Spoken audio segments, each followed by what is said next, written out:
कहा जाता है कि मन दुनिया की सबसे शक्तिशाली चीज है। अगर आप पूरे मन से किसी चीज को चाहें तो आप उसे जरूर हासिल कर लेंगे, ऐसा दुनिया के ज्यादातर महापुरुष कहते हैं। लेकिन अगर ये बात सच है तो जो हम अपने मन से चाहते हैं वो हमें हासिल क्यों नहीं होता? क्योंकि कोई भी व्यक्ति अपने लिए दुख तो नहीं चाहेगा, लेकिन फिर भी ज्यादातर लोग रहते तो दुखी ही हैं। भला दुनिया का ऐसा कौन सा व्यक्ति है जो अपने मन से यह चाहेगा कि मैं असफल रहूं, गरीब रहूं या फिर दुखी रहूं? सोचने की बात है। तो फिर यहाँ दो बातें निकल कर आती हैं। पहली, या तो वो महापुरुष गलत हैं जिन्होंने ये बात कही कि सच्चे मन से चाही हुई चीज हासिल हो जाती है, या फिर हम गलत हैं। दोस्तों, आज जो कहानी मैं आपको सुनाने जा रहा हूँ उससे आपको समझ आ जाएगा कि अपने मन से कोई भी काम कैसे करवाया जाता है, मन की शक्ति के द्वारा कोई भी चीज कैसे हासिल की जाती है और मन में किसी भी चीज के सही बीज कैसे बोए जाते हैं। और इसके साथ ही आप ये भी जानेंगे कि आकर्षण का नियम यानी लॉ ऑफ अट्रैक्शन कैसे काम करता है। एक बार की बात है, एक आदमी के जीवन में सिर्फ दुख ही दुख थे। वह जो काम करता हर काम में उसे असफलता ही हाथ लगती। वह घर में रहता तो घर में हर समय झंझट और क्लेश ही मचा रहता।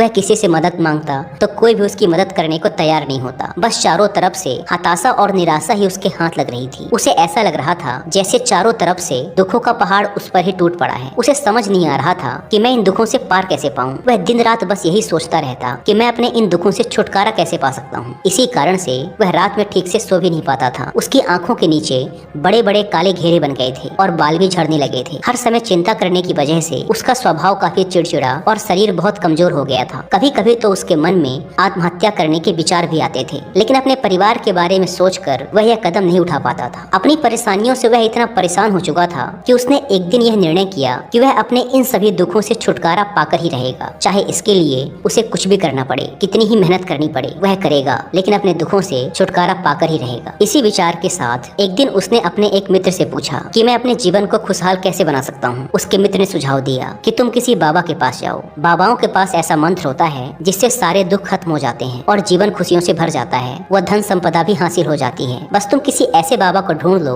और तुम्हारा काम हो जाएगा। उस आदमी के मन में यह बात अंदर तक बैठ गई कि अब कोई बाबा ही मेरी समस्याओं का समाधान कर सकता है। इसीलिए अब से उसे जिस भी बाबा के बारे में पता चलता वह उसके पास पहुंच जाता और अपनी सारी समस्या बताकर उसका समाधान पूछता और कहता, बाबा मैं कुछ भी करने को तैयार हूँ, आप जो कहेंगे मैं सब करूँगा, बस आप मुझे मेरे दुखों से छुटकारा दिलवा दें। बाबा उसे कुछ उपाय बता देते और कहते, इस उपाय को करने के बाद तुम्हारे घर में सुख शांति बनी रहेगी, लेकिन याद रहे इस उपाय को पूरे नियम के साथ करना। इन उपायों के बदले बाबा उस आदमी से अच्छी खासी दान दक्षिणा ले लेते। वह आदमी पूरे नियम विधि के साथ उन उपायों को करता, लेकिन बहुत से उपाय करने के बाद भी उसके जीवन में कोई बदलाव नहीं आ रहा था। इसके विपरीत बहुत से बाबाओं को दान दक्षिणा देते देते उसका धन भी खत्म होने लगा था, जिससे उसकी मुसीबतें और भी बढ़ने लगी थी। उसने सोचा, इन बाबाओं के पास जाने से तो मेरी मुसीबतें और बढ़ने लगी हैं, तो क्या करूं?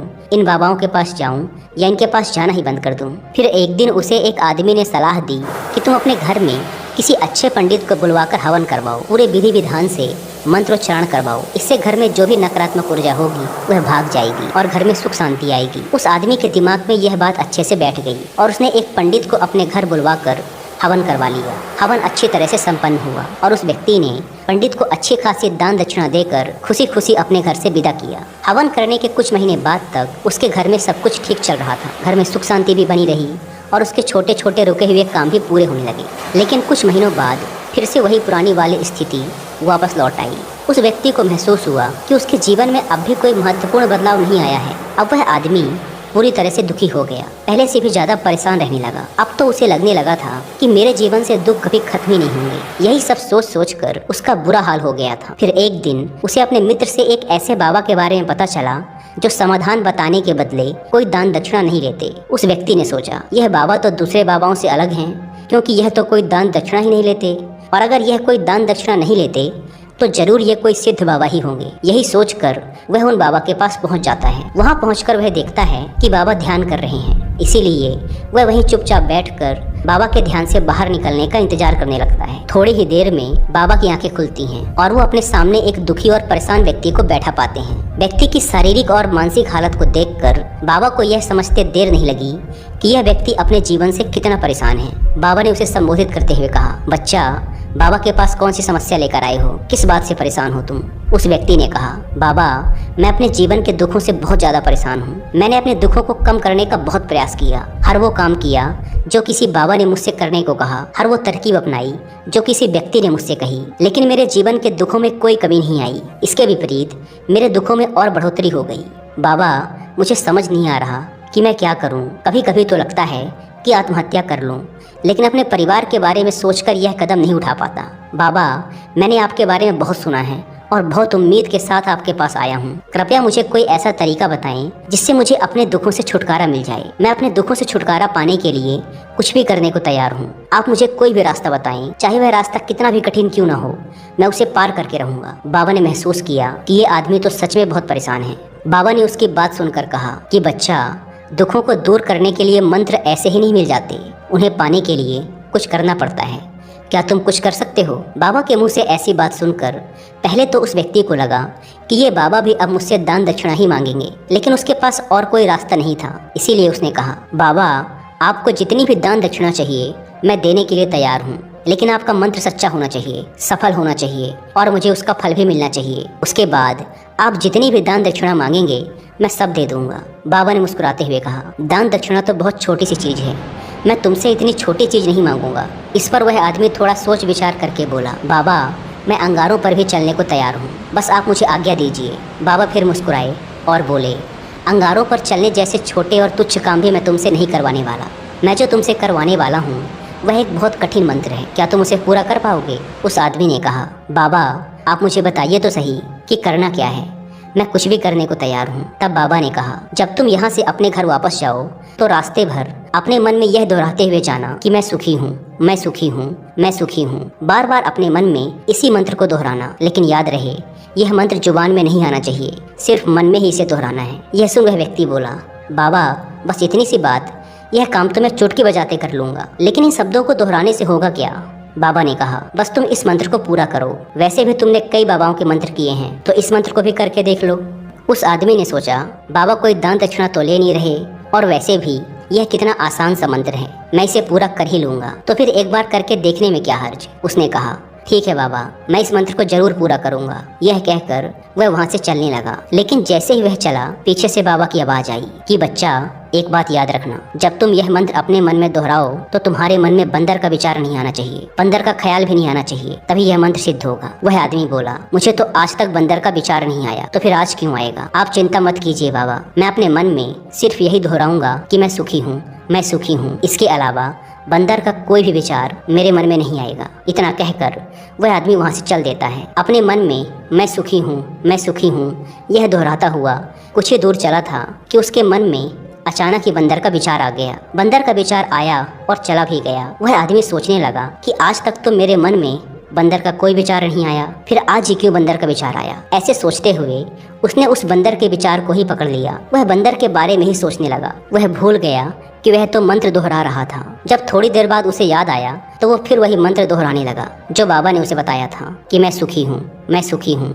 लेकिन कुछ ही दूर चलने के बाद उसे रास्ते में अचानक एक बंदर दिखाई पड़ा और उसके मन में फिर से बंदर का विचार आ गया। वह इस बंदर के विचार को अपने मन से बाहर निकालने का प्रयास करने लगा। वह प्रयास करने लगा कि उसके मन में बंदर का कोई भी विचार न आए। वह अपने विचारों से ही लड़ने लगा और इसी उधेड़ बुन के साथ वह घर पहुंचा। घर पहुंचने के बाद उसने अपनी पत्नी से कहा, ए बंदरिया, मुझे खाने में बंदर परोस दो। और जब उसे एहसास हुआ कि उसने क्या बोल दिया है तो वह अपने बाल नोचने लगा, दीवार पर सर पटकने लगा कि आज तक मुझे बंदर का कोई विचार नहीं आया, लेकिन आज मुझे यह क्या हो गया है? हर जगह बंदर ही बंदर क्यों दिखाई पड़ रहे हैं? यह कैसी माया है? यही सब सोच सोच कर वह आदमी रात भर सो नहीं पाया। पूरी रात करवटें बदलता रहा और जैसे ही सुबह हुई वह सीधे उन बाबा के पास पहुंच गया और उनके चरणों में गिरकर बोला, बाबा, पता नहीं क्या चमत्कार हो रहा है, आज तक मुझे बंदर का कोई विचार नहीं आया, लेकिन कल से जब से आपने ये कहा कि मन में बंदर का विचार नहीं आना चाहिए, तब से मुझे हर जगह बंदर ही बंदर दिखाई दे रहे हैं। आदमी ने कहा, बाबा, मुझे तो आपके पीछे भी एक बंदर पेड़ पर बैठकर केले खाता हुआ दिखाई दे रहा है। बाबा, मेरे साथ ये हो क्या रहा है? उस आदमी की यह बात सुन बाबा हंसने लगे और बोले, बच्चा, मन का जाल एक ऐसा जाल है जिसे समझ पाना इतना आसान नहीं है। यह बंदर तो तुम्हारे रास्ते पर तब भी पड़े थे जब तुम पहली बार मेरे पास आए थे। तब भी ये बंदर इन्हीं पेड़ों पर घूम रहे थे, लेकिन तब तुम्हारे ध्यान में यह बंदर नहीं आए, क्योंकि तब तुम्हारा ध्यान तुम्हारे दुखों पर था। बाबा ने उस आदमी को समझाते हुए कहा, बच्चा, हम जिस भी चीज से दूर भागना चाहते हैं वही चीज हमारे मन में बहुत गहराई से बैठ जाती है, वह हमारे अंतर मन में समा जाती है। वास्तव में हम जिस किसी भी चीज से छुटकारा पाना चाहते हैं, हम उससे छुटकारा इसीलिए पाना चाहते हैं क्योंकि वह चीज हमसे बहुत गहराई से जुड़ चुकी है, और हम जितना ही उससे छुटकारा पाना चाहते हैं वह उतनी ही गहराई से हमारे मन में बैठती चली जाती है और अंततः हमारे अंतर मन में छा जाती है। ऊपर से तो हम सभी चाहते हैं सुखी होना, और हमारे होंठ भी यही बोलते हैं कि मैं सुखी हूँ, मैं सुखी हूँ, लेकिन हमारे अंतर मन में दुख होते हैं। हमारे विचारों में, हमारे मन में हमें दुखी दिखाई देते हैं। हम अंदर से दुख के विचार ही पैदा कर रहे होते हैं। इसीलिए सिर्फ मुंह से यह बोलने से कि मैं सुखी हूँ, मैं सुखी हूँ, हम सुखी नहीं होने वाले जब तक इस मंत्र का हमारे अंतर मन में प्रवेश नहीं होता और हम अंदर से सुख के विचार पैदा नहीं करते। यह सुन आदमी ने पूछा, लेकिन बाबा, इस मंत्र का हमारे मन में प्रवेश कैसे होगा? ये कैसे हमारी अंतरात्मा में बैठेगा?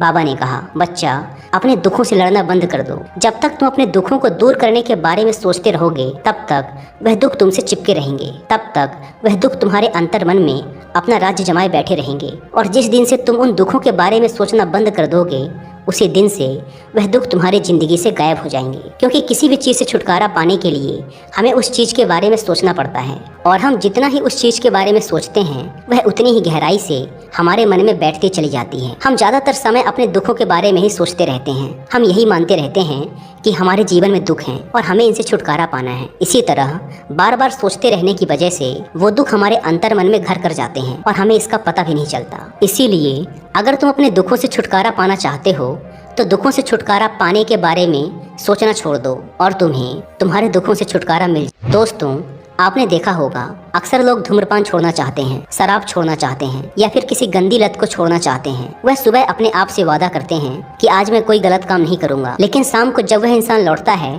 तो नशे में चूर होकर लौटता है। आखिर ऐसा क्यों होता है कि जो हम सोचते हैं उसे पूरा नहीं कर पाते? असल में हम उस समस्या को बहुत ज़्यादा महत्व दे रहे हैं। जब भी हम उस चीज़ को छोड़ने के बारे में बहुत ज़्यादा सोचते हैं तो अपने मन में उस चीज़ की इम्पोर्टेंस, उसकी अहमियत बढ़ा देते हैं, और हम जितना उस चीज़ के बारे में सोचते हैं हमारा मन उतना ही उस चीज़ की ओर भागता है। हमें उस चीज़ से लड़ना नहीं है, बल्कि बिना सोचे गुजर जाना है। और अगर इस चीज़ को हम अच्छे से समझ जाते हैं तो फिर हम अपने जीवन में जो भी पाना चाहते हैं उसे अपने अंतर मन में डाल सकते हैं। और अगर एक बार वह लक्ष्य हमारे अंतर मन में बैठ जाता है तो फिर सफलता पाने में कोई समस्या नहीं आएगी, कोई परेशानी नहीं आएगी। दोस्तों, उम्मीद करता हूँ कि आपको यह वीडियो पसंद आई होगी। धन्यवाद।